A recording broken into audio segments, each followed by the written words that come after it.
अहवाल आता अध्यक्षांकडे पाठवण्यात आलेला आहे. कसं पाहता याकडे आणि काय म्हणता? मुंबईमध्ये विधान भवनामध्ये जो विषय मागच्या अधिवेशनामध्ये झाला होता त्या संदर्भामध्ये भंग समितीकडे हा विषय दिला होता. आज आपल्या सर्व TV चॅनलच्या माध्यमातून कळतंय की हक्कभंग समितीने आज अहवाल माननीय अध्यक्ष महोदय यांच्याकडे सुपूर्द केला आहे. कायदेमंडळ सर्वोच्च आहे.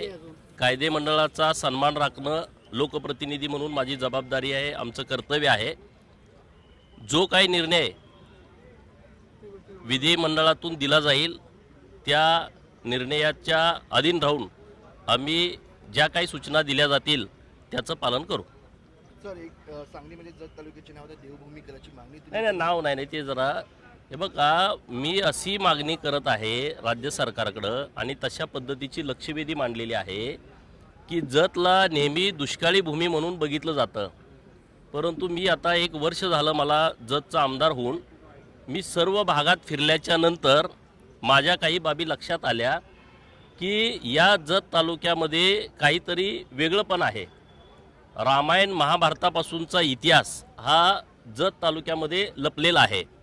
अनेक अशी प्राचीन मंदिर आहेत की जिथं लाखो लोक, म्हणजे अत्यंत ही वेगळी बाब आहे की महाराष्ट्रात देशात एका तालुक्यामध्ये इतकी मंदिरं कुठल्याच तालुक्यात नसतील अशी जवळपास 36 मंदिरं जत तालुक्यामध्ये आहेत की जिथं दरवर्षी महाराष्ट्र, कर्नाटका आणि तेलंगणा आणि काही भागामध्ये गोवा राज्यातील लाखो भक्त दर्शनासाठी येतात. त्यांचे कुलदैवत आहेत, कुलदेवी आहे. तर ही भूमी राज्य सरकारनं देवभूमी म्हणून घोषित करावी अशी मागणी मी राज्य सरकारकडे करतोय.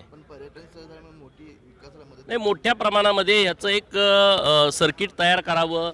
त्या दृष्टिकोनातून सर्व सोयी सुविधा एकत्रितपणे सर्व मंदिराचा आराखडा विकसित करावा आणि मग महाराष्ट्रातून देशभरातून मोठ्या प्रमाणामध्ये लोक जतला येतील आणि त्यासाठी ज्या पायाभूत सुविधा निर्माण करणं आवश्यक आहे ते राज्य सरकारनं करावं अशी मागणी आमची सरकारकडे आहे. रोहित पवार मागच्या पावसाळी अधिवेशनात त्याच्या अहवालामध्ये असं कळतंय की शिफारस करण्यात आली की तुमचे पदाधिकारी ऋषिकेश टकले आणि नितीन देशमुख यांना कारागृह शिक्षेची शिफारस यामध्ये. बघा, मी आता तुम्हाला नम्रपणे हेच सांगितलं की विधिमंडळ हे सर्वोच्च मंडळ आहे.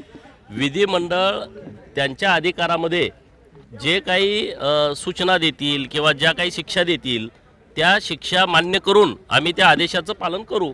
आता काय त्यांनी शिफारस केली मला माहीत नाही, आपल्या माध्यमातूनच आम्हाला हे कळत आहे. त्या घटनेनंतर सुद्धा अशा काही समोर येतात प्रकरण की विदाऊट पास मंत्री असतील, आमदार असतील, ते आपल्या पदाधिकाऱ्यांना बघा, आम्हाला तर अजून पासच मिळत नाही, 2 मिळतात. आज एवढी लोक बाहेर आलेत तर मला तर माहीत नाही, दुसऱ्या कोणाला दिला असला तर मला काय माहीत. बोला. नक्कीच रोहित पवार यांनी म्हटलं आहे की महानगरपालिकेच्या निवडणुका होतील आणि तिन्ही पक्षाचे जे प्रमुख आहेत त्यांचा कायमस्वरूपी घटस्फोट होईल. रोहित पवारला म्हणा तुझं बघ, बाकीच्याचं घटस्फोटाचं राहू दे, तुझी काळजी घे नीटपणे, लय लेक्चर देत बसू नको. एवढा पण मोठा नाहीस की ज्या तिन्ही पक्षाच्या प्रमुखाला सल्ला देतील. आपल्याला ऐकीप्रमाणे राहा म्हणावं. ठीक आहे, हे घ्या.